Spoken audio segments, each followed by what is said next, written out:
What's up, guys? It is Rick Ginn on Flip with Rick. We are live. I was like, are you live? Is this recorded? No, it's 100% live. And today we are talking all about the smartest route to 250K in wholesaling real estate. And if you're watching this live stream, you go, are you kidding me? $250,000? I'm just telling you, I used to think the same thing. I'm like, dude, just get me to my first grand. Get me to my first 3 grand, 5 grand, 10 grand. So what I'm going to do is give you a play to get all the way up to 250, and it's actually much simpler than you think it is. So here's what I want you to do is you have the comment section. This is a perfect place to introduce yourself, let us know what market you're in, and you can find like-minded individuals. Make sure if you're going to work with someone that you vet them properly. Don't assume what everybody says is true. That's why we have so many gurus in this world. I don't want to harp on that one today. So use the comment sections. And then as usual, you guys know how to connect with us on the lives. If you don't know how to do it, go over to their Facebook group, Wholesaling Houses for Real. Click on today's live stream. There'll be a StreamYard link. Just click into there. And I kind of do first come, first serve. And I try to move through. So have your questions organized. Don't complain because I don't take complaints well because there's nothing I can do to fix complaints. So let's work on solutions and things to help you out in the business. And you have to bring responsibility and truth. Otherwise, I can't help you out at all. So that's about it on this. What else we got? What are any other announcements? Oh, so before the end of this live, you guys can give me some Valentine's Day tips. I've been married 27 years. It is challenging when you've known a woman 30 plus years, been married almost 27, to get them gifts other than chocolate on Valentine's Day. So, and you know what, guys, I love you, but I'm more interested in listening to the ladies' feedback on this because I don't know, man. It's like, let me tell you, is it hard to write a Valentine's Day card after that many years? It's like, how many things can you say? But we can't skip it. We got to do it. I love wholesaling. I've been doing this 20 plus years. You guys know my son, Zach. He takes Fridays off. So you are here with me. So let's fire this candle. Let's light this candle. Let's get it going.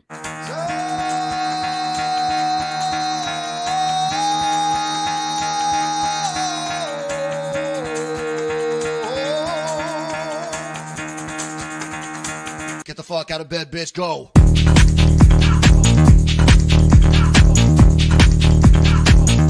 Get up, and get the guy go.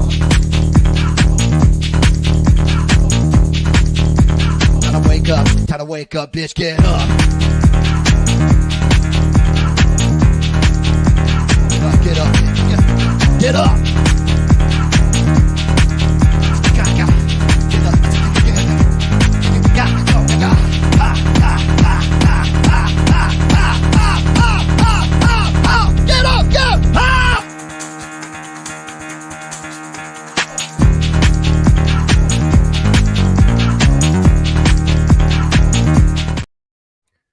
That's it, guys. So that video is a culmination of how I feel about wholesaling. I am a professed ADHD. I was diagnosed in school. I was told I would never get a good job. And I'm here to tell all my teachers, you were right. I was never meant to get a good job. I was meant to control my own destiny, to provide for my family, and never make an excuse about my situation. And to be honest with you, it was a long journey for me to figure that out, but I figured it out at 33. So if you're 14 or 15 just watching this, learn. Because I'm telling you, you guys are like stuck in this matrix thing. There's so much better for you out there. You have no idea. So many guys limit your thinking. And I just did an entire video. If you guys get a chance, make sure you're subscribed to my YouTube channel at Rick Ginn, along with Flip with Rick, because I just did an entire video on this. And honestly, I poured my heart into it.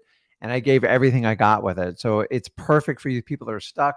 You can link at this content if you're subscribed to my channel. So make sure you check out Rick Ginn, because I talk about real estate and I talk about life, and I get to talk about like kids too. So most of you are kind of have something going on there, and then that's what you want to do. So I'm seeing all your comments here. To be honest with you guys, we got some ridiculous spammers. So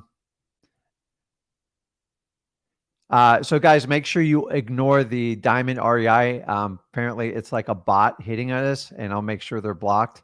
It's just ridiculous that people spam like this. So guys, make sure you never use diamond REI solution because they just keep spamming in our thing, and I know nothing about them, and I'll have them blocked after the show.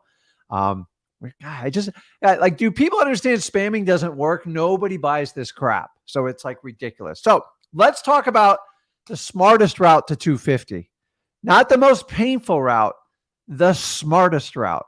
Because what I've learned in wholesaling is we're all grinders and hustlers in the beginning. And the fact that you guys pick the right boat is the start. But you can either row smart or you can row recklessly. So you ever been, if you've ever had the luxury of rowing a boat with someone and it required two people, you'll know exactly what I'm talking about. Because some people just like go crazy. Or you ever see the guy or gal in the gym that like doing the rowing machine? My daughter used to row, so I'm not an expert on it, but I understand it.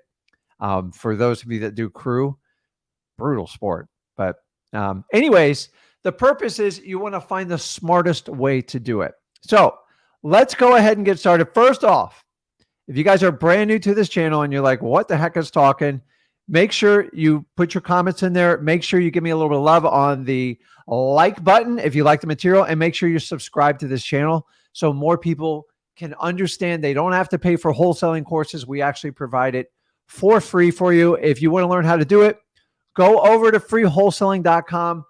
Me and Zach designed a course there. There's 27 years of experience of the Ginns, specifically on wholesaling, how to get your first deal and how to get you to first 100K. I have thousands and thousands of people that have had massive success with it. I never ask for a testimonial. People just give it organically, and that's what you guys want to get feedback on. Almost every course you're going to buy on wholesaling has some sort of fake testimonial on it, and they do it to convince you to buy into their product. So I believe wholesaling should be free. It's my opinion. If you guys want to pay for it, you can pay for it. Number two, I don't think you should ever have to talk to a salesman to buy a course. Either the course stands on its own or the course shouldn't be there. You shouldn't be talked into a wholesale course. So it just drives me out. Go over to freewholesaling.com and jump in there, get started. So let's jump in today's live. And then what I'll do is talk for the first part of it. And then I'm going to get to the lives as fast as possible. So I'm not going to go on too long today. So I want to spend more time talking with you guys. So let me get through this and let's do it. So the smartest way to 250K, I want you to understand the key word here is the smartest.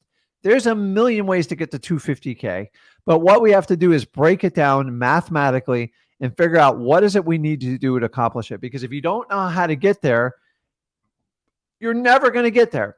So if you don't have a GPS, a compass, or a map, you have no shot. So I see a lot of people in wholesaling, they have no goals. They like, I just want to get a deal. You're going to need more than that to keep pushing along. You've really got to have your why nailed down, because I've already told you wholesaling is not the easiest business. It takes very consistent hard work and action. So these gurus that tell you it's so simple, you just sit on the beach and flip it, it's because you guys are giving them $5,000, $10,000 paychecks and they're sitting on the beach flipping you. Probably flipping you off, but it just understand when you do it. So let's talk about the smartest way. So let's just break this down. So if you just focus on getting 20 deals, now don't get me wrong, you got to focus on getting your first, but I'm giving you a vision board so you can, hold on, let me get that off there. So you can focus on how to achieve this. And by the way, 250K, if you, by your second year of wholesaling is in my opinion, a flat out give it. Sorry. I'm just telling you, if you do this business after 2 years, you can't make 250K, we need to look at and see what you're doing. And this, this live stream is all about. So 20 deals on average, that gives you $10,000 to $12,000 a deal. I just kind of broke it down with simple math. Everybody agree with that? It doesn't take 100 deals to make 250K. And guys, by the way, if you made 12K a deal, let me do some math here. I think that works out, right? Let's see. 250, 12.5. And I promise you, you'll have some $40,000, $50,000 bombs in there, and you're going to blow this number out of the water. So 20 deals, 250. So I'm just telling you the path to get there. So many people think they have to do 100 deals and you don't. Nor are you think you're going to flip 5 deals and make 250, because you have to do a different business model to do that. So in order to do that, you have to keep breaking it down each level from this. Okay. Now, today I'm talking about the math and the blueprint so you understand, because a lot of you guys ask, well, how many calls do I have to make? How many appointments do I have to go on? How many contracts I have to write? And you know what? They're actually good questions. I wish somebody went over this in the beginning with me, because it would have helped me understand how much work I have to do. Because the reality is, if you don't know how many leads to get, you don't know how many phone calls to make, you don't know how many contracts to write, and how many deals you need to close, you're just going to randomly get whatever you get. So 20 deals. The next step is going to be the 20 deals. You have to have 40 appointments. Now, this can be virtually, this can be physically, but the appointments are the key. The appointments means they pass the qualification purposes, and we're now going to assess the property and try to get a contract inked. So I look at appointment. So you have to understand the appointments have to be quality. I'm not 40 crappy appointments probably won't even cut it. But on average, if you go on 40 appointments, you should be able to get half those. I'm sorry. Like, you've already vetted them, you've qualified them. You just have to convince them you can get the job done and get them to sign. That's the challenge of the appointment. So to do that, you're going to have to construct 100 offers. How do I know this? I've been through this gamut so many times. And offers, this is not like an MLS course where you write 3,000 offers, okay? I teach you how to do it, but I'm just telling you, it's not my favorite way to do wholesaling. It's actually my least favorite way. MLS is very, very hard to negotiate. They have to sit for a long time, and you have to compete with others. So to get to 20 deals, you're going to have to write 100 offers, and from that, turn that into 40 appointments. And then from there, that should equate you close to 20 deals. Now, keep in mind, your experience level is going to have a huge impact on this. That's why I say 2 years. I'm the only one who's honest out here about it. Your first year, it's all over the dang board. Honestly, I always tell everyone, in your first year, the goal is to strive for 100 grand, because you proved to yourself that this is a sustainable business that I can continue to grow. So moving on to the next one. Now we got to go the layer below this. So understand it like this. You're going to need 60,000 leads. And I know that sounds completely overwhelming, but it's not. Remember, a lead, you have no idea. It doesn't mean you need 60,000 like people to sell their house. You need 60,000 potential, what we call prospects. So prospects, you can call them leads. Everybody interchanges it. And then from that, it will equate to 20 deals if you consistently work your leads. 60,000 is not nearly what you think it is. So let's break down the list on top of this, okay? Of that 60,000, 10,000 of it, which is less than a third, less than 20%, is going to be your government list. These are going to be your probates, pre-foreclosures, eviction lists, tax delinquencies, fire damage, water shutoffs. 10,000. Well, Rick, 10,000, that's not a lot. I go, the reality is there's only so many people on the government list. You're not getting hundreds of thousands of people on these lists. So if you're in a big metropolitan area, you might be able to get 25,000. But the reality is these lists are typically much smaller. So over like a year's time, if you could combine a 10,000 government list. Now, the only one I probably exclude and keep it outside of this is the tax delinquency, because that's usually a big number. And I would probably count that towards my regular list. So that's the only exclusion I would put on there. Outside of tax delinquency, 10,000 is what you need. And the beauty of these is these are usually much higher quality leads. Yes, you're going to have people that tell you to take a hike. You're going to have people that hang up on you. But I'm telling you, I rather call in the 10,000 government list than a 60,000 paid list all day long. Guys, I've been doing this a long time. I'm just telling you, it's painful to get these lists. It's a lot of work. and most investors won't go through the hoops to get it. Everybody wants stuff delivered on their computer. I want it too, but the people that will take the extra step and get these specialized lists will have a higher rate of success, and they'll get closer to that 250K faster. That's why I've prioritized it on this list. Now, the balance of them,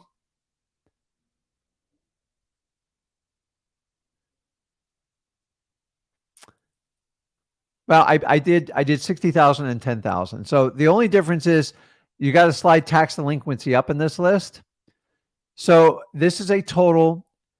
You can include the 60K and minus off the 10, or you can add it. Just depends on how aggressive you want to be on this. But the 60,000, when we talk about paid lists, we're just talking about listrei.com, Zack Data, or any type of list services you guys use. They're not required to get this done. And then you can use the list filters. You can do high equity owners. You can do vacant. You can do vacant properties. You can do zombie properties. You can do the tired landlord properties. And remember, most of these services, you get 10,000 leads per month. So it doesn't cost you any more to do it. So that's only 6 months, guys. Imagine if you do it 12 months. So you have to keep breaking down these goals. So when we do the lives today, if anybody wants to work with me, is tell me how you're going to attack your list. Now, in the beginning, I get it. We just get started and we go crazy. But after month 3, you're going to have some sort of organization to do this, or you're going to get lost. That's how I felt when I first started. And then once I got a discipline, I go, listen, I'm pulling 10,000 paid lists, and I'm going to pull 500 government lists every month. And I just can, once I got the consistency past 3 months, then I added more stuff to it. But figure out what your flow is and stick to it. The problem is a lot of investors try to do so many things, they stop doing the things that originally worked for them. That's going to be your biggest problem in wholesaling. You can't be doing a million things. You only have so much bandwidth. The reality is most of us are working by ourselves, or we sucked our wife in to do this with us, or we have an amazing business partner who says, hey, absolutely, I'll do this with you. But you're limited in so much you can do. So don't overstretch yourself. You got to have quality leads. So 50 to 60,000 is going to be on the paid list. And then the government list is 10,000. And keep in mind, in my opinion, I'm only giving you like 6 months worth of work here. If you want to double these numbers, you can blow the 250 out of the water. I'm just giving you options. Now, I want you to understand this. If you did 10,000 government lists and you earn 250K off that alone, that means every pulled lead is basically $25 to you. So you guys are like, some people like to break down and go, how much am I making per phone call? I don't like doing that because it's just kind of weird. It's like, I'm not being paid till I find the yes on the phone call, or if it's in the letter or whatever it is. But some people like, hey, I earn $5 every call I make, or 25, whatever motivates you, do it, because you have to reward your actions to make sure you stay consistent in it. And last but not least, I've taught you guys this, the 3-1-1 rule. And if you don't know what the 3-1-1 rule is, if you don't know what the 3-1-1 rule is, let me explain it to you. So it's just basically, where's StreamYard link? I'm not even going to repeat this stuff. The 3-1-1 rule is, so if you had X amount of hours in a day, so if you were only going to work 5 hours in your day, and that's what most people do. And when I say work, it's actual work. You're like talking to sellers, you're talking to buyers, and you're working on your business, not doing logos, not opening up LLCs or anything like this. 3-1-1 would be what you interact to keep your business running. So the first 3 would represent your marketing effort. That's pulling your lists, that's sorting them, getting the best list, and getting your marketing out there. Because guys, marketing is like blood in your veins. If you don't have it, nothing else works. Acquisitions and dispositions, it doesn't work. In the beginning, you have to spend most of your time on marketing. So if you're just starting out in wholesaling, you're in the right place. What I want you to do is take 3 hours and just go crazy on marketing. Do what I always tell you to do, become a list ninja. Understand your list, play around with the filters, and get them completely dialed in like your life depends on it. That's what I did, because I had very limited funds when I started. And back then I had to pay for every list. The average list I pull was $300 to $500. Now you guys are like listarei.com, 97, 99 bucks a month. You get everything plus comp. It's ridiculous. I didn't tell you what I do when I had to comp properties when I started. I had to start with realtors. I had to sit in their office all day.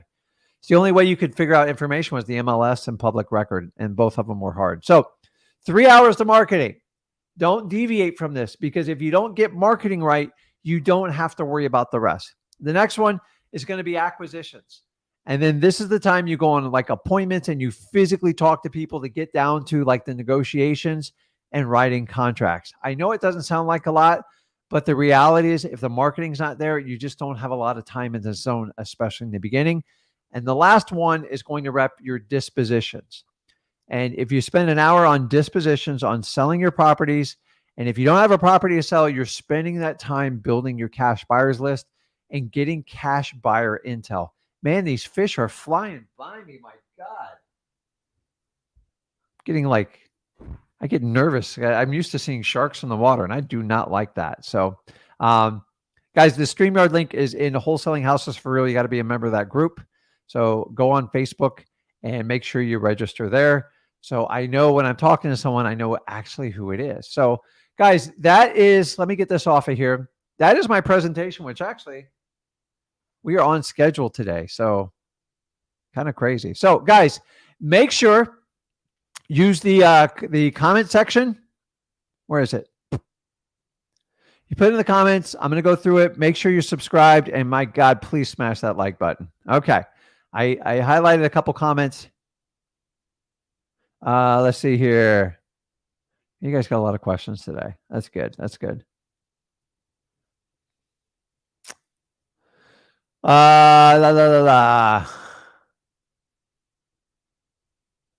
Awesome. Awesome. Let's see.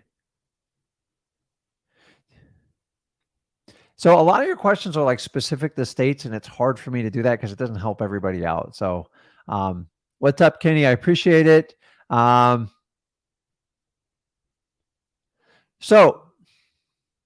I want to highlight comments like this.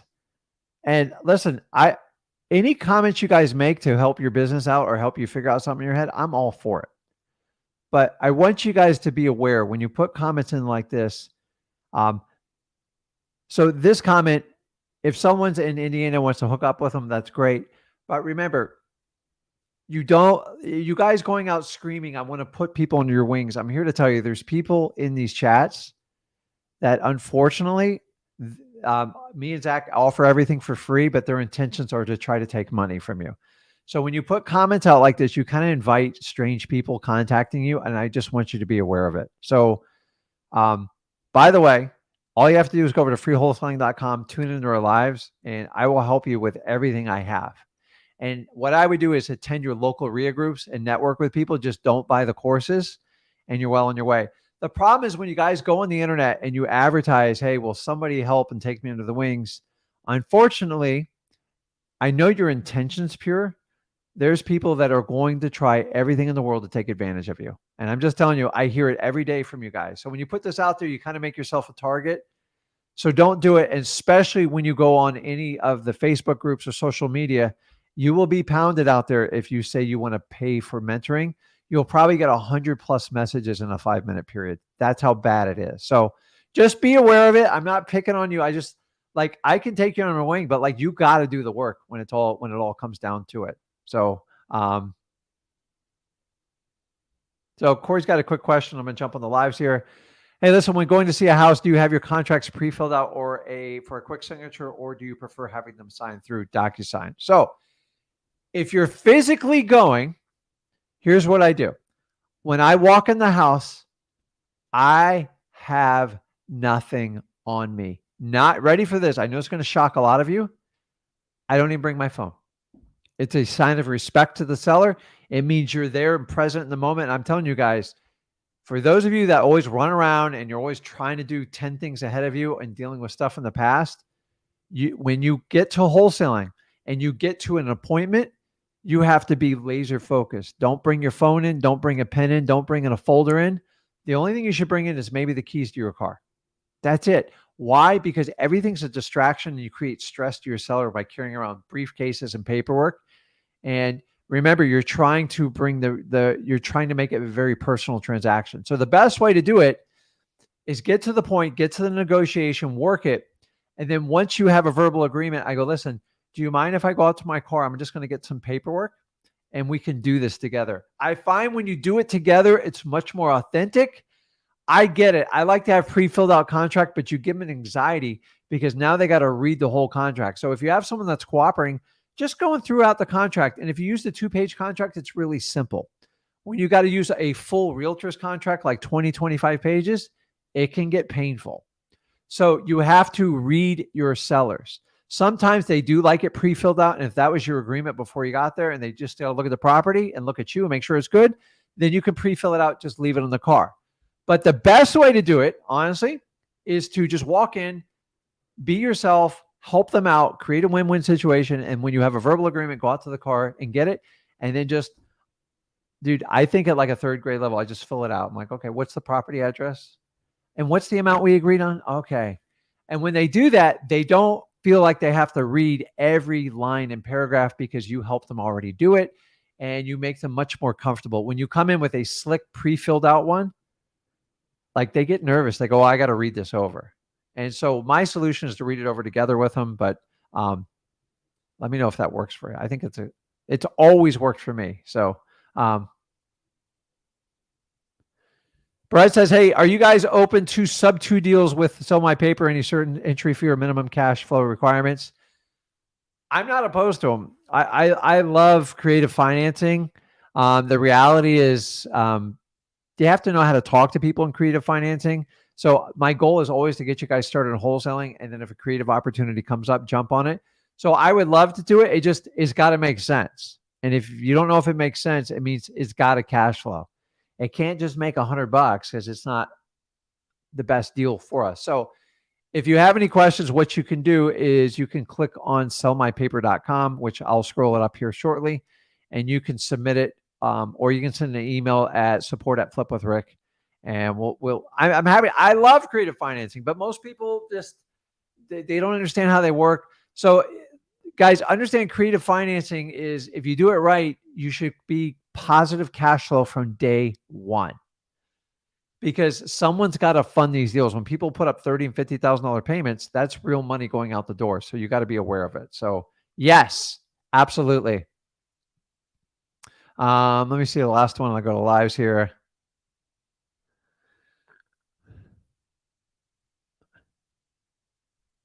Don says, I have a lead in my town, but owner does not live locally and resides in Texas. No family lives locally. Best way to go, dude, just deal with them on the phone. It's like, I do probably 30% of my deals virtually. Like, people don't live here. It's common for people to have a second home in Florida, and I deal with it all the time. So you can't make it an obstacle. You got to make the solution for it. So just help them out. You can do DocuSign. You can do videos. You can do pictures. With technology today, you are not limited. They got to be open to doing it, but you need to get that going.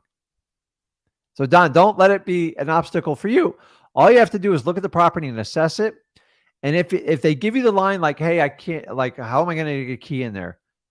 If you think you're getting a really good deal, just offer to get a locksmith. Tell them to send you a text or a quick email. Hire a locksmith. It's about $50 to $75. Get in the property. And then once you do it, now you have a key to the property. You put a lockbox on it and make sure you strike a deal with that person. Dude, then you have complete control of the property, and they're kind of like, it'd be perfect if they do a deal for it. So find a way, guys. When they don't live here locally, it's actually advantageous to you. But please don't wait for them. So I used to go like this, to go, hey, Rick, I'll be in town next month and we'll look at it together. I'm like, every time I waited, 9 times out of 10, I lost the deal. So I don't wait anymore. You've got to move fast, because the speed of wholesalers is much faster today with virtual. So don't wait, get it done. And if you need help, just hit us up at sellmypaper.com. I would love to help you out. So guys, let's get started. Let's get going.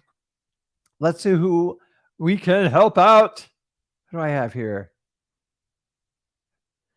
Oh my God, I missed a bunch of people yesterday. So what's up, Nick? Awesome. First of all, I am like really glad that you went over the price formula yesterday. It's like Okay. I'm taking notes, and then I'm also You got a lot of typing, paperwork so there, I make man. it better. Okay.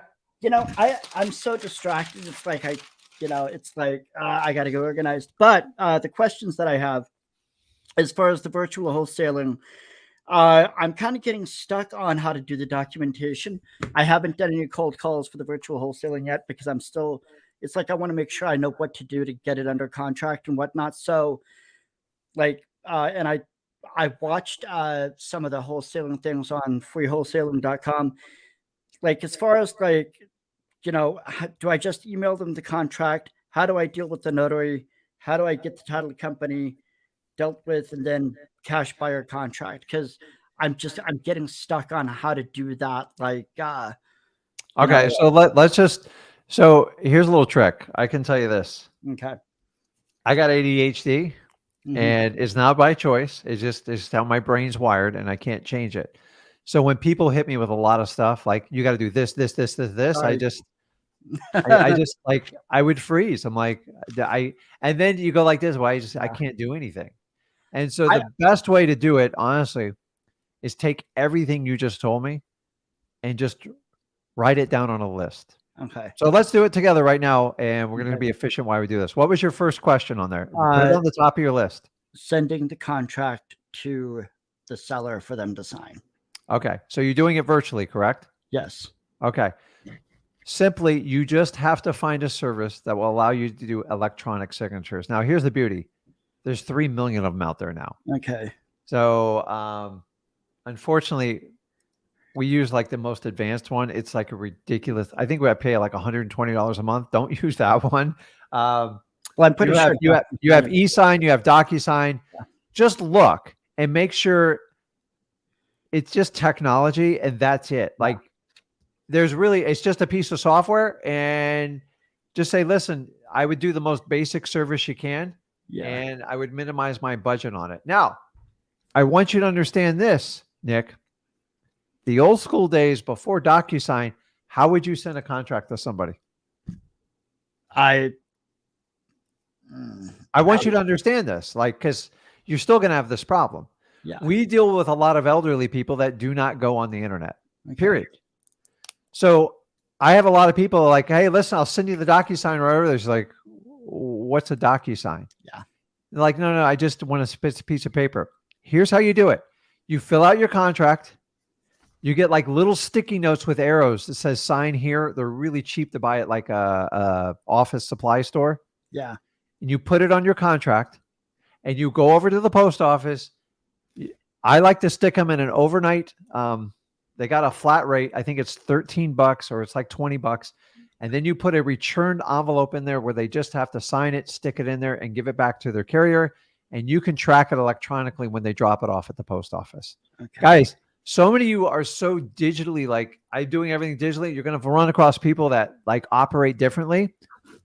Sometimes I get frustrated with people and I just overnight a package because some people like to physically feel a contract. Okay. So know your crowd and understand them. And lady goes, listen, if you could just send it to me a lot easier.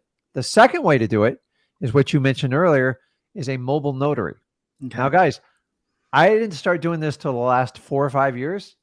And so a mobile notary on average is going to cost you $50 to $75. Mm-hmm.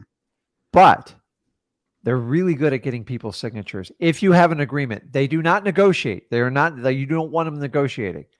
So if you need someone to go physically get a signature, get it to you and get it back to you, a mobile notary is actually excellent. You set up a time for them and give them the information and they can get it done. Sometimes physically somebody needs someone in there to guide them through the documents. Mm-hmm. So we go from basically $20 to maybe $50, $75. Okay. But like, listen, I'm only sending a notary when I know like I have no issue signing it. I just can't get. So I've had little old ladies wait 3 weeks to send me the contract back. I go, listen, how about I just send a notary to your house? Well, when do I know they're going to come? I go, she's going to call you. They're going to set up an appointment and we're going to get it done in the next 24 hours. Does that work for you? And then I call the notary. So you go to notary123.com. Okay.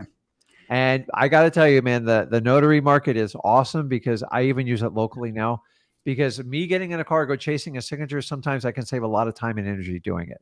And then I don't get it notarized until both signatures, mine and the seller's, are. So you don't. So in my state, in most states, you don't have to notarize a contract. It's Okay. not really a note. Now, occasionally we do it to like keep people like adhere to it, but like it's not a requirement for most title companies. So Okay. most notaries have to be stuff that you record at a courthouse, like a deed, an Okay. affidavit, Okay. or something of a legal nature. So you don't have to worry about like the notary mostly you're going to use is just to get a contract executed or to do most mobile notaries handle closings. Okay. I'm giving you a little trick. You can use notaries to actually get your contract signed Okay. because they're going to be better than delivering a package because they're going to person and they stand there with a pen. They go, Mrs. Smith, I need you to sign this page, and this page. And Okay. if you have any questions, we're going to call Nick while I have him there. And then you can talk to him about the contract. I'm just here to tell you where you need to sign and make sure you're the signer. Now, does the title company record the contract, or how do I get the So contract? depending on what state you're in, most states don't record the contract. They Okay. record the deed Okay. and they'll record a mortgage Okay. and any type of like note that you have. So the recording is all left up to the title company. You don't Okay. have to deal with that part. And Nick, I'm here to tell you when we go get your next question ready, most of your like legal stuff will be done with the title company. Okay. What's your next one? Like the cash buyer contract. I think one big thing I'm concerned about Uh-huh. is if the cash buyer is, say I do a deal in Virginia and I'm not there, but the cash buyer is in Virginia. Uh-huh. I'm worried about the cash buyer going around me and stealing the deal out from under me. So the first thing is you make sure you have a legitimate contract with your seller. Okay. Once you have a legitimate contract, you've legally protected your interest if you pay attention. Okay. Now, when you bring in your cash buyer, what document are you going to have them use to buy your contract? I don't know. An assignment of contract. That's all it is. Doesn't have to be notarized. Everything's over in freewholesaling.com. Go there and they'll show you how to use the whole thing. Okay.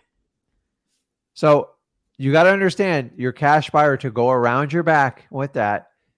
You would legally have a claim on the property if they did it. Okay. And you know who would be in trouble? Them. The seller would be in trouble. Okay. The cash buyer would be in trouble. And then the most importantly, the title company would be in trouble. Okay.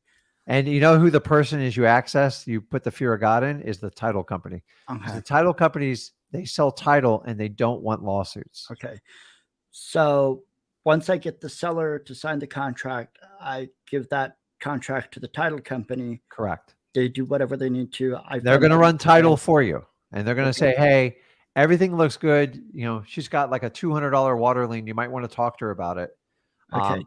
Most of the time, I have the title company tell them what's owed against the property. I don't care because it's coming out of the seller's side unless you have a different agreement.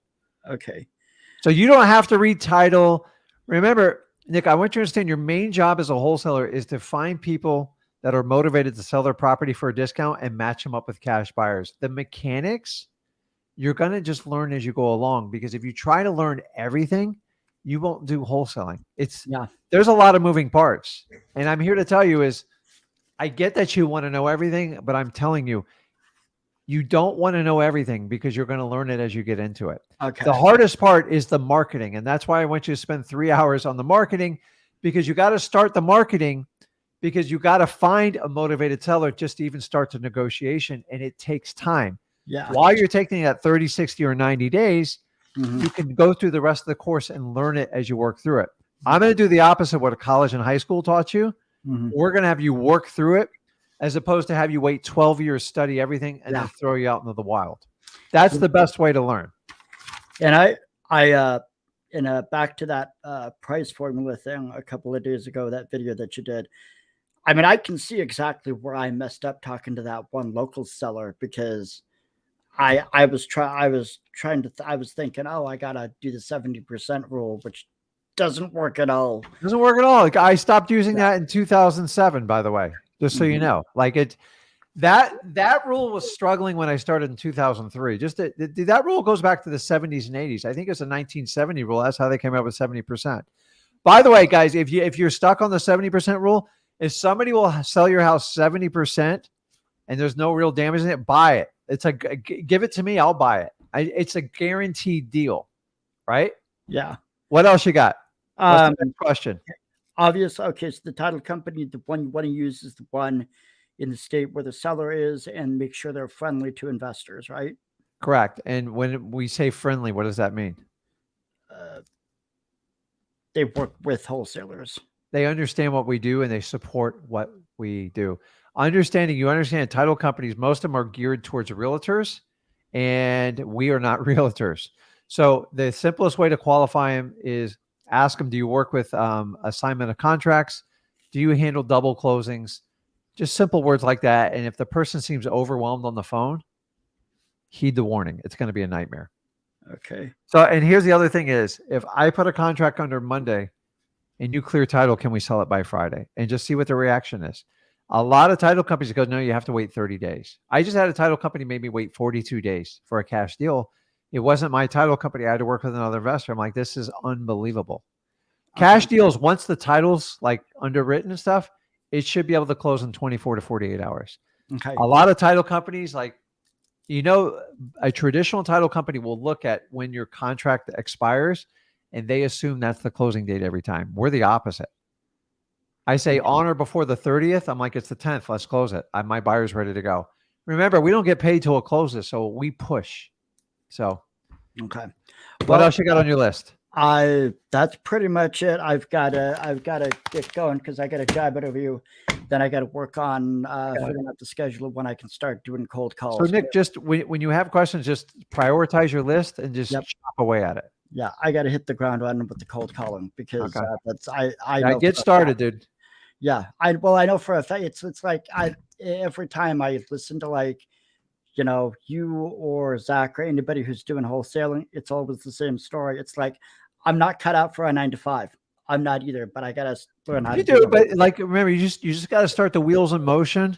And remember, you're running a marathon, not a sprint. Sprinters never make it. You know how many sprinters I've seen in this business? 80% of wholesalers are sprinters. If you want to be a marathon runner, I'll show you how to do it. Definitely. But like, it doesn't matter when you finish the race. It's like, just finish the damn race. Yeah, and I know. Yeah, and I know even if I didn't do 100,000 a year, even if I only did 50,000 this year, it would still change my life for the better in such a wonderful way. So I'll let you go. You guys have a great, Nick and Zach, have a great weekend. Take care. I appreciate it. Thank you. Okay. So guys, understanding that, I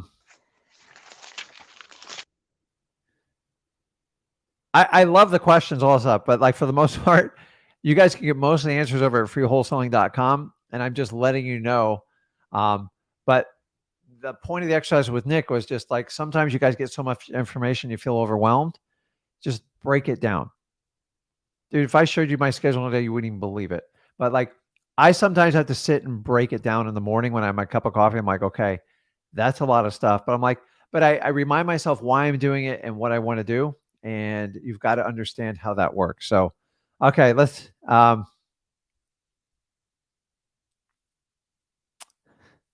okay, let's see here. Let's go to the next one. Ace, you there? Hey, can you hear me? Yeah, I mean, I like your panda bear with the glasses. That's cool. Thanks, man. You guys are really creative with like your avatars. Like I gotta like step up my game here because it's painful on social media. I mean, I try, but I'm not as hip as my son. Yeah, man. I had to make sure I found something that stood out. That's really cool, man. I love it, man. What's going on, man? How can I help you out? All right. So I've been listening to you and Zach for I'd say about a year now since I started. So I have a couple of deals under my belt that it was more so JVing and I was helping people find buyers and whatnot, and we made a decent amount of money when the market was in a better position. So now with the change, we've been focusing more on it kind of felt like we were working for somebody, just finding them buyers. So me and my partner switched more to we're sourcing the deals ourselves now, and we're sourcing the buyers ourselves now. Okay. So we've got 4 properties right now under contract. One of them is actually a lot, but we're just having trouble as far as presenting the deals to the cash buyer, and also just sourcing them, just finding them. We've gone on PropStream and played with the filters and pulled the different cash sales and people that have bought 4 to 10 different properties all cash in that market within the last year or so, and we'll reach out to them.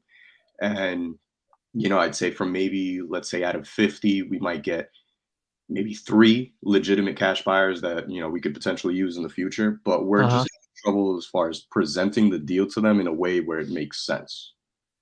So you're using a lot of like words here, and I don't know if I'm missing something, but like, what do you mean by presenting to them? Like, I'm just trying to understand what's going on here. So, like, if I get on the phone and, because normally what we'll do is we'll put them in a list and we'll Mhm. call. If we don't get them answering, we'll send out a text blast to them.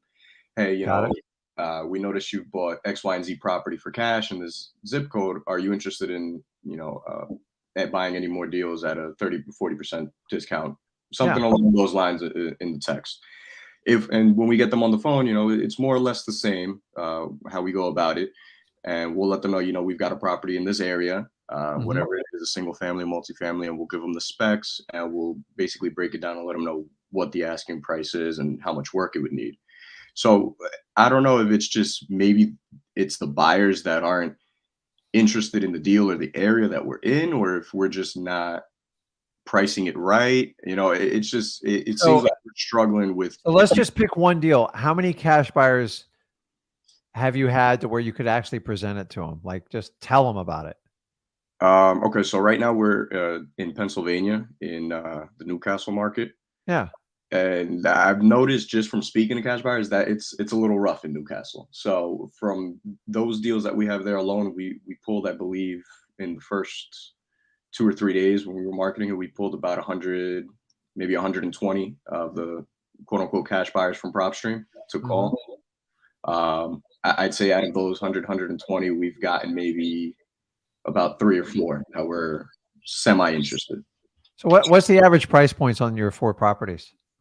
Uh, well, they're a bit scattered. They're not all in the same market. Okay. So, but on average, well, when you say average price point, is that once they're fixed up or what we have them locked up for?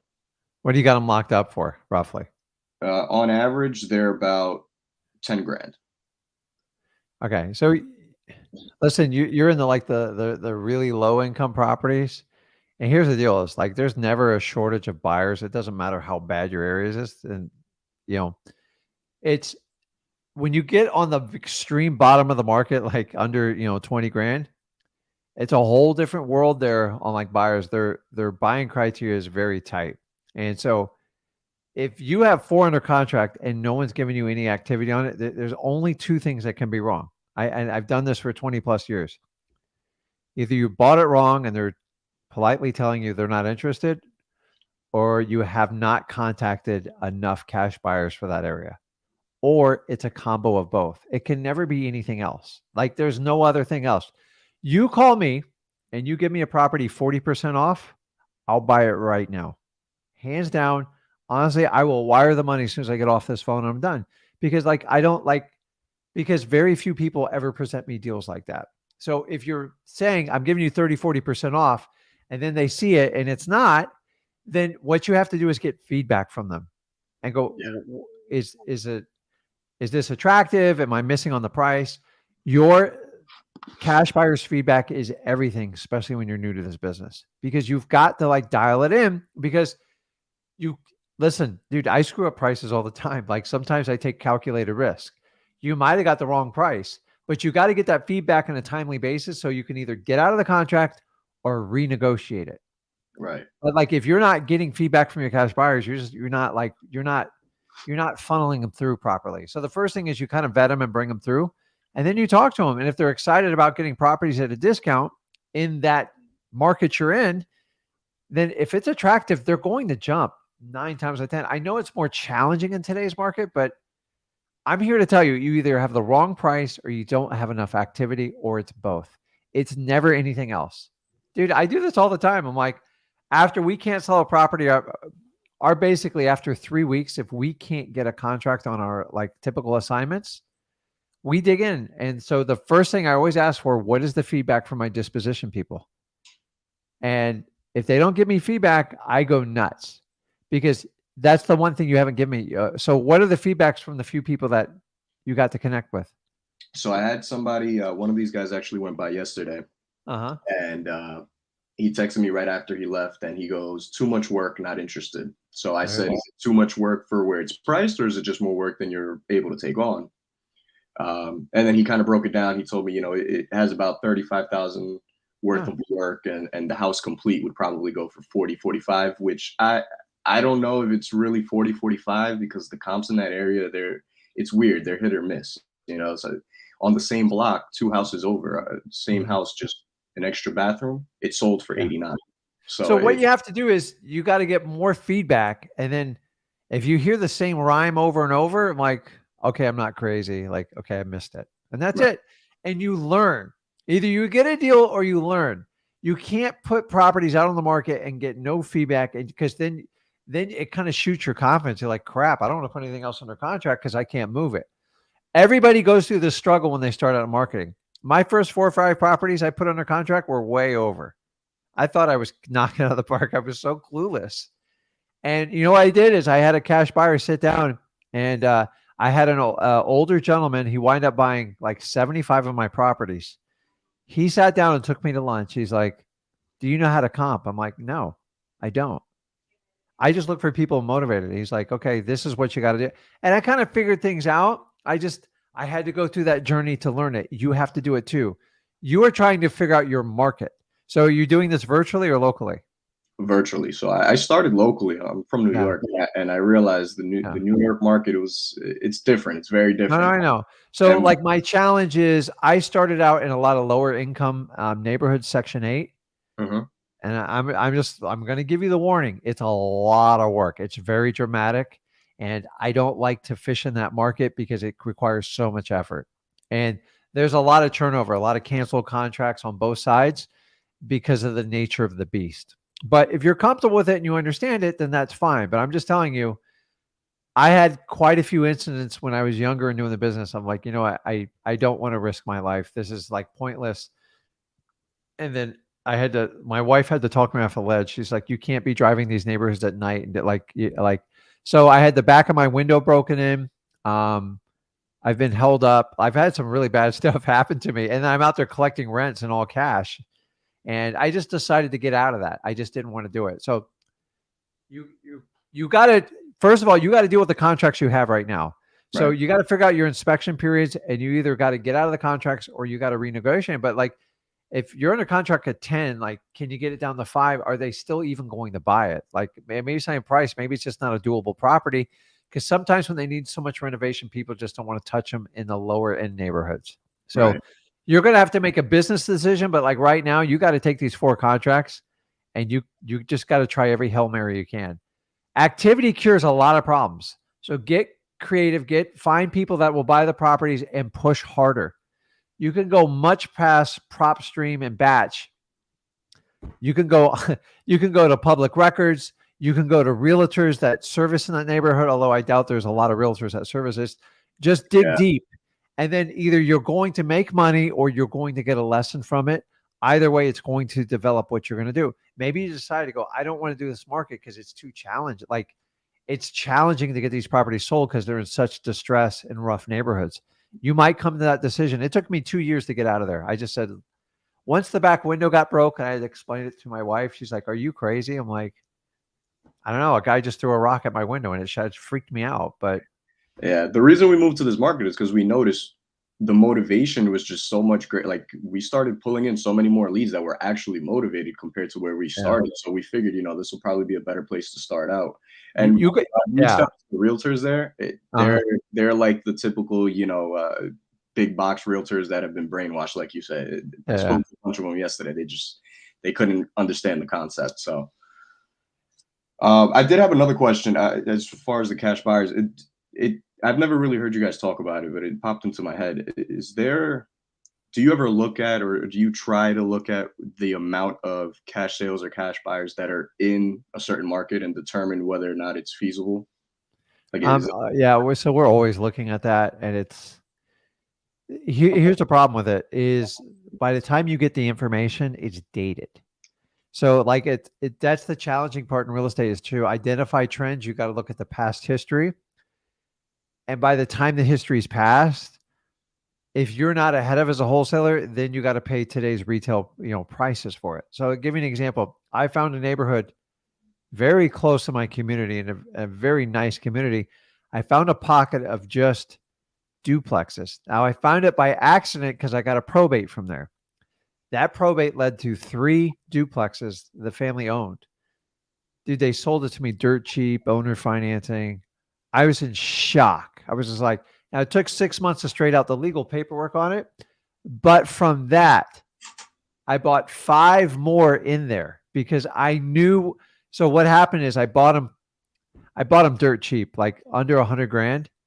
And then I was renting them out for like 2,500 with owner financing. I'm just like, so I connected with a realtor in that area. I go, and she went door to door for me on every one and got me 5 properties. That's where you can utilize a realtor, because I knew everyone was going to figure out what I was doing. And in 4 months, I'm a dead man walking. So that's the problem with information. When you identify it, if you get one property and it works and you guys are farming a certain neighborhood, go crazy, because once that data records and stuff, people are going to see what you're up to, and then hundreds of people are going to gravitate towards it, and you miss it. Right. So that prime example, I was buying duplexes in a very affluent community. It was just a pocket for 100 grand. They are now priced at $450,000. You could have made $1 million just with this idea alone. So the challenge in wholesaling and real estate specifically is to identify trends. The problem is if you follow realtor comps and all their data they report, they're 3 months behind and they lag 30 days to report it. So you're 4 months behind by the time you go, oh my God, this thing's growing. By the time you see prices growing in an area growing, you're already priced out because all the other investors have put contracts on those properties. And that's what I hate about this business. For the long-term play, like I still love flipping properties. So I always do my wholesale business, but I play like the big boy market, $1 million commercial properties. And I have to look 10 years down the road, and it's scary. It makes me uncomfortable, but I enjoy it. Like that's how you got to make the big boy money. And then I use my wholesaling. It just pays me and all my bills and my lifestyle. And I put most of it away. To this day, I put as much as I humanly possibly can away, because I plan on doing this the day I die. So you have to identify trends, but the problem in wholesaling, trying to identify trends, if you look at data, you're looking in the rearview mirror. So everybody's looking, just like the stock market, it's always looking 3 to 6 months forward, and you have to do the same thing in real estate. And if you can catch a trend, go crazy. I can't tell you how many times I wish I didn't buy every house on that block when I saw an opportunity, and my mind was too small when I do it. Now I'm crazy. I just recently did this on a mobile home. Like I could go out and try to buy every mobile home in this 1 mile square area. We were buying them for 10 grand. Those mobile homes now, and I bought a lot of them, are now worth $155,000. Wow. And at the time they were running for 300. Now they rent for 1,700. Why? Because I found a Amazon Prime distribution center was 1 mile from this location, and everybody wanted a cheap place to live. Voila. There you go.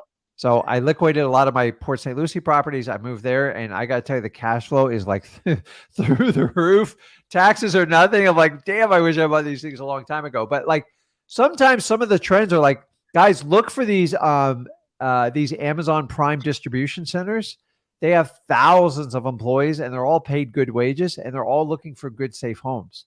So if you can if you can find out where they are. By the way, we all had this data. Amazon made it all public. I didn't find it till I was driving around, like driving for dollars. So understand, the more you get in your market, the more you have to understand this area is up and coming. This is an area where they knock down houses.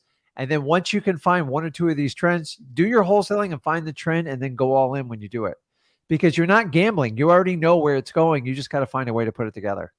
Right. All right. Last one before I let you go. This isn't really a question, sort of a question. The deal that I was referencing that I actually had somebody check out yesterday, I submitted it to you guys at Sell My Paper along with the other ones that I have. I kind of just included them in there.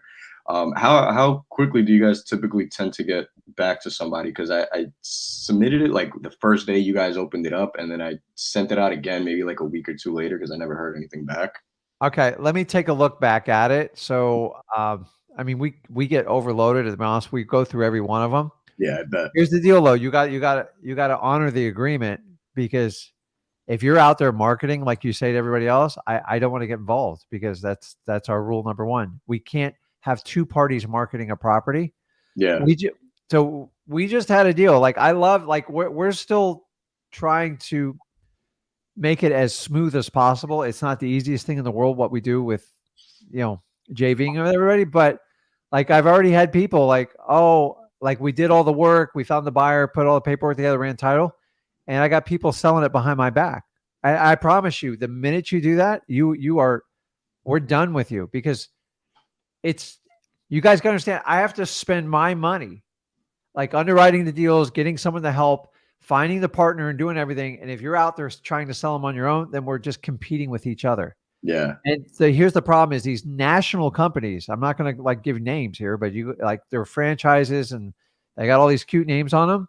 It's ridiculous what's going on. And then when we get it, and my girl goes, "Hey, listen, it's on these 5 sites. He or she's trying to sell it behind your back." Well, the minute you do that, we're out. Like, I'm done. We just did a deal, had the whole thing sold, and somebody undercut us, and it's like, okay. And the guy wants to submit like 4 or 5 more deals. I'm like, I don't do business with people that can't honor their agreement. So you got to understand, you've got to do, like, we are not the last stop shop. I don't want to go, hey, give me your deal and then I'll try to sell it. If your deal's not selling or it doesn't make sense, the idea is to give you feedback. We're trying to get quicker with it. I keep trying, but I got to hire quality people that understand what we do as wholesalers and understand me and Zach's expectations. And that just takes some time. And we're getting better each week with it. But I promise you, if you submit a good deal, like we are on them. But like, you guys can understand, it costs 50, 60 grand just to sort through the stuff. And then here's my only rule, though, you're going to have to fix is you can't be marketing it and we marketing, because it's so exhausting. It's like, yeah. No, I've you noticed understand what I'm saying? It's like, I get it. You want a quick answer. So I will, when I get off this, I will sit down with everybody I'm working with, and I will go through it and make sure. So what name did you have it submitted under? It's under my name, under Christian. Okay. I'll go back and take a look at it. But guys, listen, when we do sellmypaper.com, I just want you to understand, like, we've put rules in place. And if you break one of the rules, like, we're not going to work. Like, I do this for free. Go to the guys and gals that charge you a couple $1,000s to submit deals and go through their charades. I'm not going to do it. I already know I'm cherry picking. I say it up front. Everyone else is lying to you. I'm looking for deals that will make both of us money. It's a win-win situation that you can learn and help you out, get confidence and do it. But if you go around and you try to sell it and do all this stuff, it just creates havoc, and you'll piss your seller off. You'll definitely piss me and Zach off. And we go, listen, I don't need this hassle. And we've had a lot of those, like, we've had a few of them go on lately, and like, we're trying to set boundaries and rules, because the last thing I want you to do is you busting your butt, us busting our butt, and then the seller gets pissed and nobody makes any money. Yeah. That's what goes on with daisy chaining most of the time. You guys are so eager to sell stuff, you start being realtors, and it's not a good way to do business. It's just, so I'll look at it and make sure it's looked over today, Christian, and see what's going on with it, and have someone reach out to you. So, all right. So just to follow up to that real quick, because I've noticed the same thing. Like, me and my partner will market a deal, and I might end up calling somebody that he already called, and they're like, hey, wait a minute. Somebody just, it's torture, and it makes us all look bad. Yeah. It makes you look real bad. Yeah. But apparently that's the norm in the business, and all the, like, these national franchises, a lot of the corporate owned ones, to be fair, they're ruthless, man. They will do anything to sell a property. They don't care who they screw over. And I just don't want any part of this game. I literally just had a national brand name step over it, like, terrible, terrible stuff. And that's fine. Like, listen, I don't need to do business with everybody. That's fine. Like, so that means the JV partner was marketing it on their own, because I would never work with these people ever. So we have a blacklist of people we will never, ever sell a property to, because they have a history of screwing people over. And as we go in time, we build that Rolodex up, because we're trying to save you the pain. There's so many scam artists out there, guys. You just got to be careful who you JV with.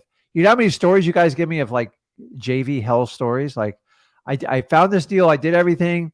I took it. This guy had me write the contract, and then he assigned the contract, and I was supposed to get paid a title company, and I never heard back from him. Hundreds of times I hear it over and over. You're not going to get that with me and Zach. We're going to be, like, very straightforward. You go, hey, listen, But our goal is to let you know early and quickly. And if I haven't done that, Christian, I apologize and I will fix it. And the idea is so you know if we're doing a deal. And if we're not doing a deal, you can make a decision if you need to renegotiate or get out of the deal. So I'll work on that as soon as I get off the live. All right, cool. I'm gonna let you go and let you get to somebody else. But so Okay. just in terms of that, so if we're gonna submit a deal to you, or just so everybody knows, if we're gonna submit a deal to you, should we stop marketing it before we submit it to you, or once we hear something back? So the idea is you get it under contract, Right. and you submit it that day, or maybe within a day or two afterwards. Okay. And you got to have a reasonable inspection, like a 3-day inspection period. Don't send it to me because I can't, unless it's 50 cents on the dollar, it's even hard to fund that deal and get it done. Right. So the idea is if you got a deal and you know it's a deal and you've worked hard and you did everything following the book, freewholesaling.com, you have a motivated seller, there's meat on the bones for everyone, and you want to work with us and you're okay getting 50%, then we can put the deal together and make it work. And the really cool part is if you're new to this game, you get I'm not saying the protection means that, just the experience, but we're just going to give you the truth because I'm not charging you up front. I mean, do you realize people charge you guys to submit deals to be rejected? It's a back-end course. It's all BS. Why would you guys ever, people apparently do it because somebody was bragging about making millions of dollars just on this scheme alone. It's terrible. And when you do that, they're never going to give you the truth and they're going to constantly dance around your excuses. With me, hey, it works or it doesn't work. And if it's close, go listen. If you can get us on a 3-way call, hell, I'll call the seller. Zach will call and we'll just try to adjust the contract. You give us some particulars and we try to make it work. And the more honest we are on who's involved in the transaction, who's getting paid, the easier it is for everybody involved. Guys, listen, I've done so many JV deals. I've had every bad thing happen. There's nothing worse that can happen to me. I promise you. So here are the rules. You got to have a good deal. And we're going to underwrite it, make sure it is. And number 2, you can't market the property. The minute you violate the marketing of the property, we're done. We just delete you out of there and you can never submit a deal again. And honestly, I just don't want to work with people like that because it's counterproductive. I don't want to fight with you selling the deal. So if we work together, and a lot of people don't like that. Well, I want the option of selling on my own. I go, well, there's plenty of franchises that will give you that option. Go knock yourself out. I don't do that. Remember, guys, I don't have 100 to 500 employees trying to do this. I have a staff that I trust, and we're learning how to do everything nationally, and we want to work with you to do it. And be brutally honest with you, most of these JV companies, it's brutal, man. It's scary what they do. There's people they'll option your deals. They do all this stuff. And to me, I'm just straightforward. Here's the deal. 50-50. Don't sell it and make sure you submit it as soon as you get under contract. We have a shot. When we initially did this, the first time we did it, everyone was submitting a deal a day or two before it expired. We still did deals, but we wasted a lot of time doing that. So that's why we've kind of made the adjustments on it. So I'll work on that, Christian. So the idea is don't market it and make sure you submit it from the day of your contract within a day or two, so we have a shot at it. So if you have a 10-day inspection period and you give it to me 3 days later, you're probably going to get rejected because there's nothing I can do that quick unless you have it 50 cents on the dollar. Yeah, no, I got 45 days on it, so I made sure it's a decent amount of time. I promise you when I get off this, I'll work on that for you, okay? All right. I appreciate it, Rick. Okay, man. Okay, I'll see you later. Okay. So let me pull up one comment here. Oh, there it is.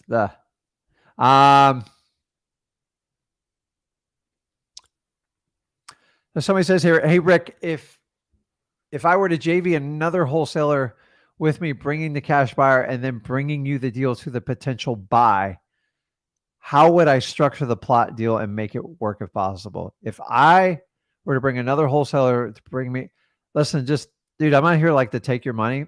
If you already going to work with another wholesaler and they're bringing you the cash buyer, just do a joint 50-50. You don't need me.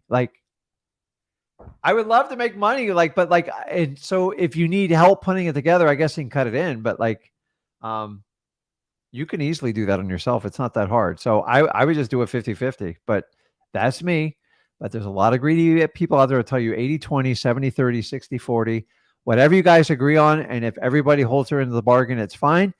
If you don't trust that person and you want to work with me and Zach to oversee it, I don't know how many ways you can split a deal. So let me know. I'll work with anyone to help them out. Like, remember, I want to make money on successful deals and put money in your pocket, as opposed to how every other guru does is they want your money up front. Then they're going to teach you how to do it and they'll never do a deal with you because the reality is what they're teaching you is never going to work. That's the truth. That's why no gurus will offer to partner up with you because they're scared to death, because then their stuff would actually have to work. So, okay, let's keep jumping on here. Who did I miss? Oh my God, there's a lot of people on here. I'm gonna keep going. Okay. Lopez, you there? Yeah. Hey, Rick, can you hear Hey, me? how you doing? Let me see if I can put my camera on. Hey, good to see you. How you doing? That's good, man. How are you? Oh man, I'm so grateful to see you. I'm glad you're doing well. I'm also happy to be alive and breathing and looking at you and talking to you today. All right, man. See, so like attitude's half the game in wholesaling. So you got it nailed. So what's going on? What can I help you out with? All right, so I got just a couple questions so that you can keep going to the next first people. Okay. Okay, so I got a property in Memphis, Tennessee. 100,000 Okay. is what they asked for. I did what you and Zach said and lowball, and I was scared to death, but I did it anyway. Yeah. So I asked for 40. Yeah. And I was expecting this person to just shut me down and tell So what me happened? take a hike. She said, yeah, that's too low, but I'll take 78. So guys, I want you to understand that by her going for the no, like you knew when you threw out the 40 you were going to get rejected, right? Yes. It's actually easier. Like I know what's coming back with this. But you said it openly, and I'm sure you even did so you did it virtually or locally? Virtually on the phone. So she did the scrunchy face. She looked at me. She was awkward and uncomfortable. And then she got a no.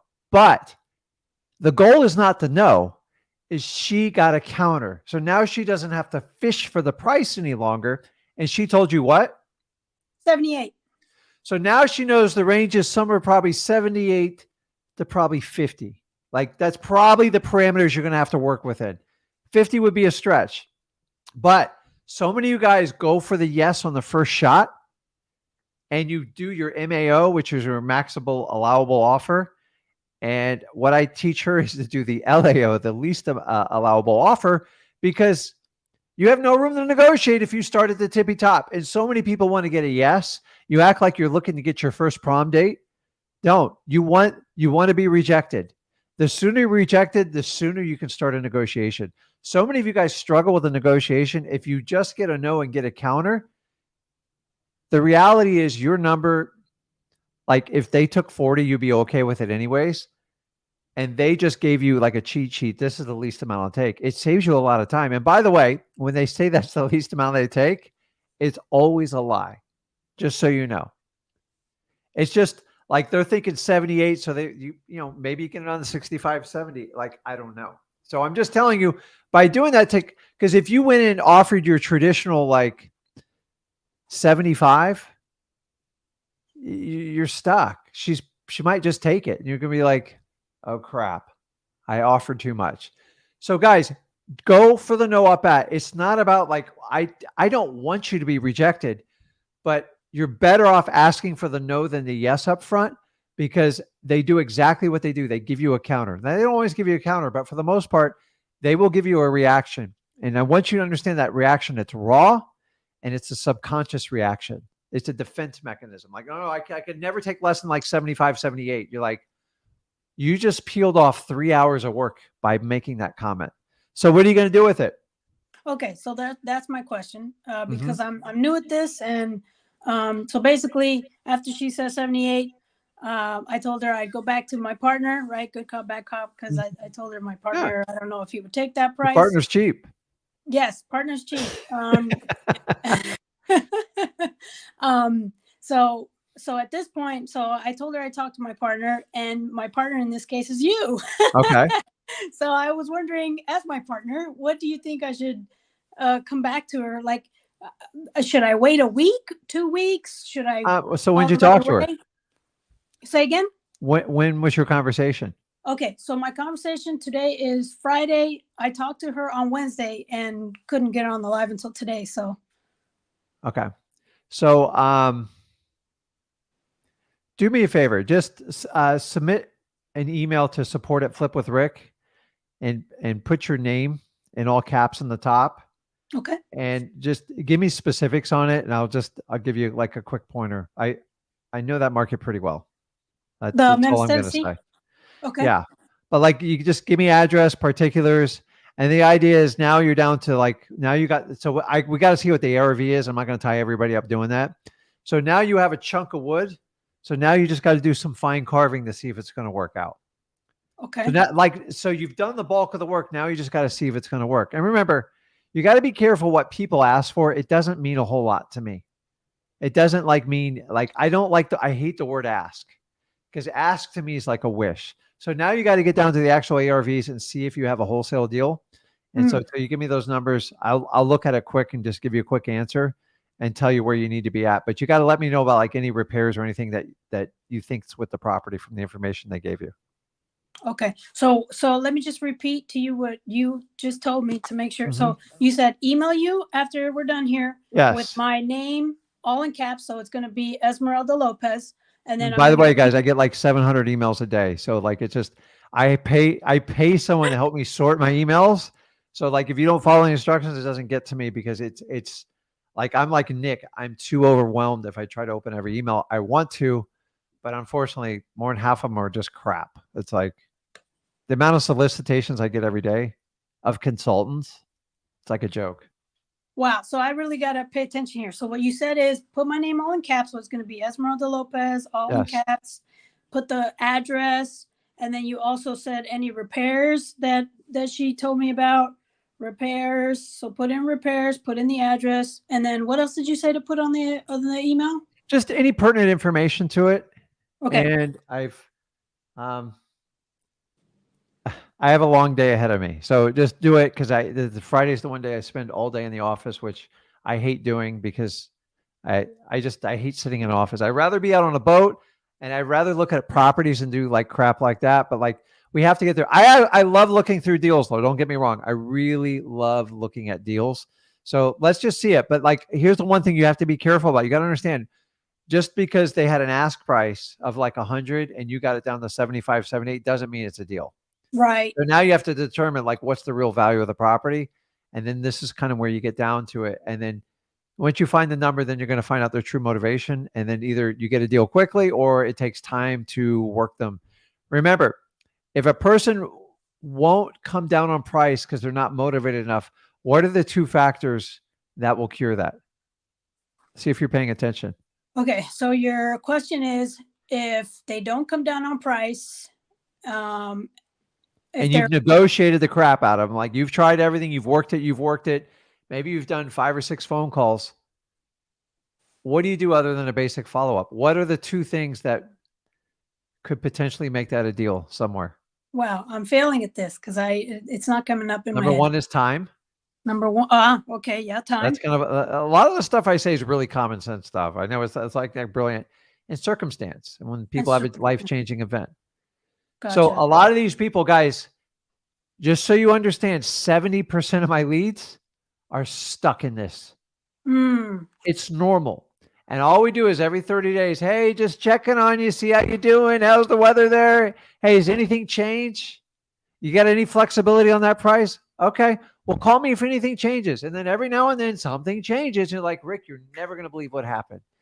And if you're not in front of them in sight, you don't get the deal. You actually set up the wholesaler or the realtor behind you just to make it super easy. You give them the price and everything. So it's just like, guys, a lot of times it's a simple, with automations, with text and email, it's even easier today. So I'm just telling you, it's not sexy, but like I have deals. I have follow-ups from 7 years ago. Like I'm still working them because I really want the properties. It just, wow. Sooner or later, like you get them, but like every now and then someone will call me out of the blue. Even the ones I forgot to follow up. And they're like, yeah, remember we met 3 years ago. I'm just like, yeah. She goes, And here's the best part: when a market went up like it recently did, they go, "Would you do that same price back then?" I'm thinking, like, well, what was the price? I didn't even remember. She was like 110. I'm like, no problem. Sold it for 250 2 months later. But it was Wow. 4 years. It was 4 years I waited around. And like but I'll be honest with you, I gave up on them. I just stopped. I'm like, it's never going to sell. And then one day they go, you were nice enough. You met with us like I think 6 times and we're ready to go. I'm like thinking, okay, what do you want? Like $1 million now? They're like, no, if you'll honor that price. So it was a messy probate with 17 heirs and they all got in a fight over it. They actually got a physical fight in the front yard. And I remember going, listen, guys, work it out. Call me when it's done.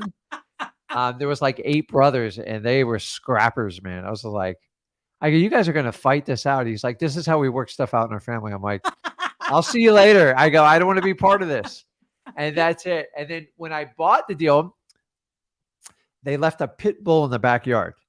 And I love animals. I think dogs are like probably the purest breed ever. There's nothing you can say bad about a dog other than they get a little messy. But I was scared to death of this dog, but it was chained to the back. And it wound up being the sweetest pit bull like ever. Aw. And I remember my acquisition guy, he's like, well, let's just throw it in your car. I go, are you kidding me? We're going to throw a pit bull that's chained to the backyard in the back of my car. I'm like, put him in the back of the truck. He's like, no, he's scared. I'm just like, and I trusted him. And like, he just knew the animals better than I did. And he's just like, he just wrapped up. I was like, and we took him to the shelter and we actually got him relocated, but it was like, and pit bulls are really hard, guys. So it's like another obstacle. I'm like, I can't leave a dog in a backyard. So guys, when you do wholesaling, have a heart with people and help them out. But like animals, especially. So I had another one where I rescued 41 cats for a lady. She had them like living like in the house. And her condition was, if you can help me get these cats a safe home. I'm like, Meow. so, but you know who helped me out? My daughter helped me out with that. She helped me. So we went through 5 different animal rescue places. And she says, as long as they don't kill them, I'll sell you the house. I'm just like, how am I going to come through on this promise? But here's the thing, guys. Your sellers look to see if you're going to honor your agreements. And if you don't, they're not going to do deals with you. So like, remember, the real estate is just a side effect of human problems. That's all it is. And once you understand that, like, you'll change how you operate in this business. So I would just want you guys to understand and recognize it. So send me that email. Let's look at it. And we'll kind of go from there. Okay. Oh, so let me just repeat what you just said. Time, like sometimes, so the 2 things are time and circumstance. If they don't go down on price, and either just keep following up and, just let time pass. And what you're saying is that sometimes time needs to pass and they'll get back to you when guys, they're ready. like so many people think, understand this, guys, always wholesaling is you can't make people do deals with you. You can only guide them. Yeah. So if you look at yourself as a guide, what's a guide do? They explain the situation, they explain the market, and you walk them down an aisle. And then you get down to the negotiations. You got to get a little nasty and hit them with the go for no. And then remember, the part of your guide is to help your sellers get out of their own way. Most of the people we deal with, they're overwhelmed, they're scared, and it's the biggest transaction of their life. So if you think of it as a guide, listen, realtors are to a point the realtors are a terrible fit for wholesaling. They can't deal, like their only problem is to get the highest and best offer for a house. And wholesaling, it's kind of the opposite. Like, how can I get rid of this thing and have dignity and still get like a fair amount of money? And that's our job to do it, like no matter what. And if you understand that, so if you try to sell people, you're going to struggle in wholesaling. It's not about selling. It's, guys, I've had full-time sales job. It's not even close to it. All we do is qualify, educate, and guide and follow up. That is it. And if it doesn't fit, don't try to cram that square peg into a round hole. No matter what you do, it's not going to go in. I don't care how hard you beat it. It's not going to work. Yeah. Okay. So qualify, educate, guide. One quick question on that property. She says she's renting it for $850 a month. And I think according to one of the videos I saw from you and Zach, if they're able to rent it for that much, a cash buyer would potentially buy it for 85. Is that right? If it's in good shape. If it's in good shape. So it depends. So that's going to be the catch there. So that's what we call the 1% rule. So Uh, if I bought a property for $85,000, I should be able to get 850, but you have to account what you have to put into the property because our mm, cash buyers have to account for that when they do that. So gotcha. um, you want to see a big, so if I buy a property for 100,000 and the rent rolls like 1,800, I get excited because Mm, I can excite any cash buyer with that. Because what does a cash buyer want to do? They want to get a return on their investment. And guys, all calculations on real estate, it's like really easy. If you can't get a comp and you got like an ugly house, but it rents, just take the rents, minus off the expenses. The expenses are the taxes, the insurance, and leave a couple months for vacancy. And then that'll give you a net number. And then just divide it by the price or the return you expect to get on it. And that's going to give you the market price of the property. It's really that simple. And by the way, all commercial properties, that's how they're priced. What's the NOI divided by the price, and that'll give you the cap rate. So Gotcha. the higher the cap rate, the more excited the investors tend to get. And if cap rates exceed 25%, you're probably being lied to and someone's about to rob you blind. Okay. Whenever I've done a cap rate over like 35%, it always comes with extreme risk. Bad neighborhoods, place can get burnt down. I can't get it insured.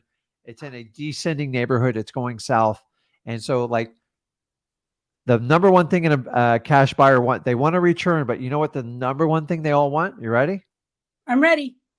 They want preservation of their capital. You want to know, if I put 100 grand in this property, I want to know at least I come back to 100 grand. And if you get like so whenever I get a high cap rate, I walk away. It's all really 48% cap rate. Am I going to get shot? Like what's going to happen? And that's what happened. So I bought one. I bought a sixplex in a terrible, terrible neighborhood. I bought it for $10,000 from the bank. And I go, man, how can I go wrong? Dude, it was, I walked away and lost $40,000 and was happy to write the check at the end. Oh boy. So it got burnt down once. I got everything robbed out of there and I got a $4,000 water bill. Ouch. And then you know what? The property traded hands 36 times in a 10-year period before I bought it. And I didn't learn from history and I learned my lesson. You cannot fix bad neighborhoods unless you buy the entire neighborhood. It's impossible. So it's crazy, man. So, okay. Can I ask you one super quick question? And then one last one. Let's go. All right. One last one.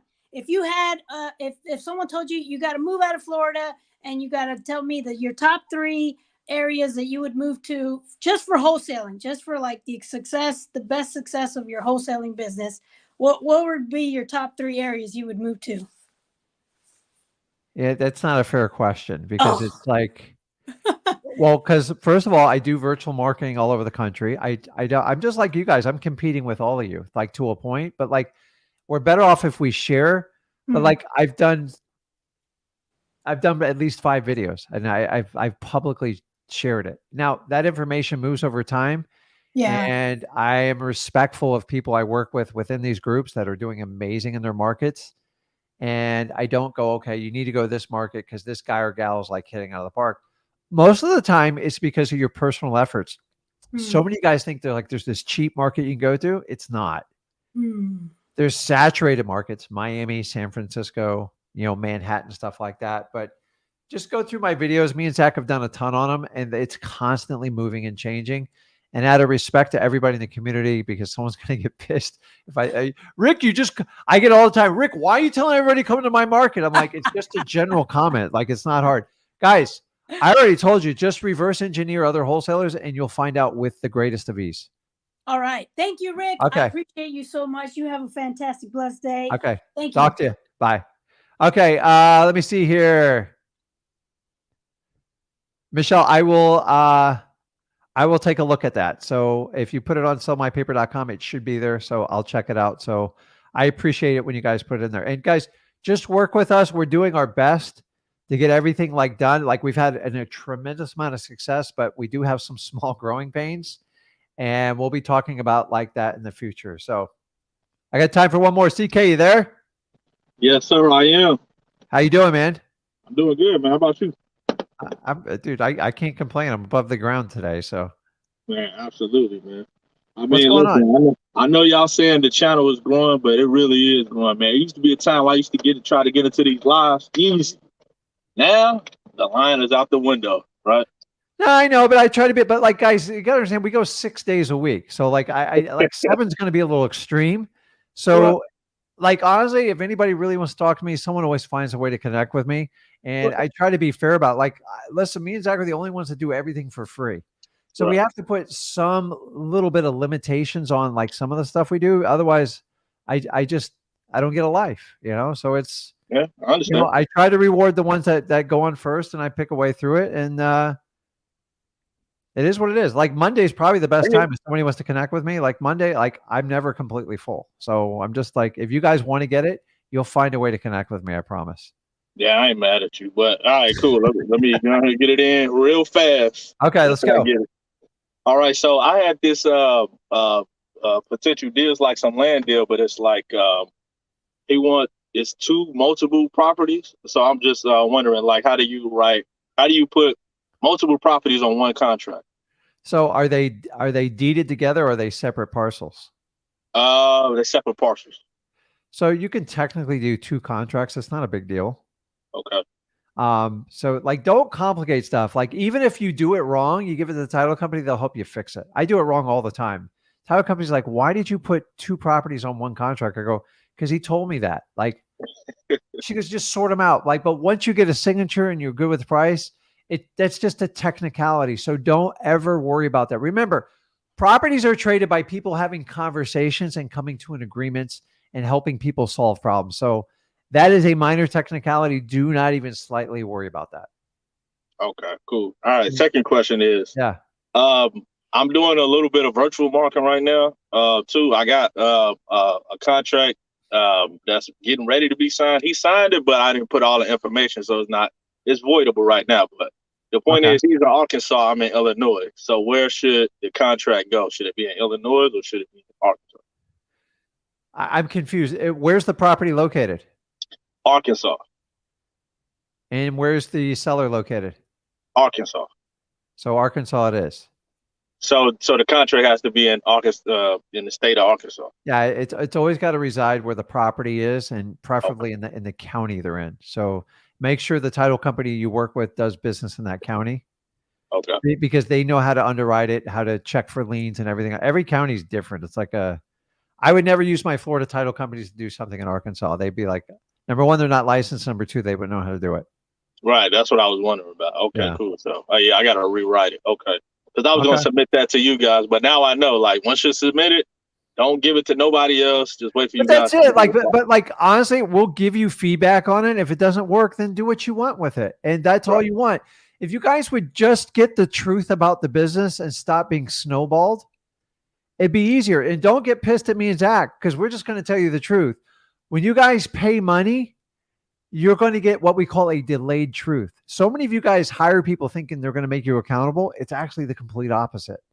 I'm just telling you, like, once you pay them, why do you think they're going to be accountable for? They could care less if you succeed or not. They know 95% of you guys are going to quit, and they take advantage of that part. Me and Zach kind of do it the opposite. So like, give us a little bit of like a leadway, but understanding like I am not the last ditch effort. Call the other franchisees that do that. Because you're wasting everyone's time. Okay. All right. The next question is the property that I got in Arkansas. It actually has property in it, like as far as like cars and stuff like that. Said he's willing to just put it in the contract because it's too much of a hassle trying to move it. So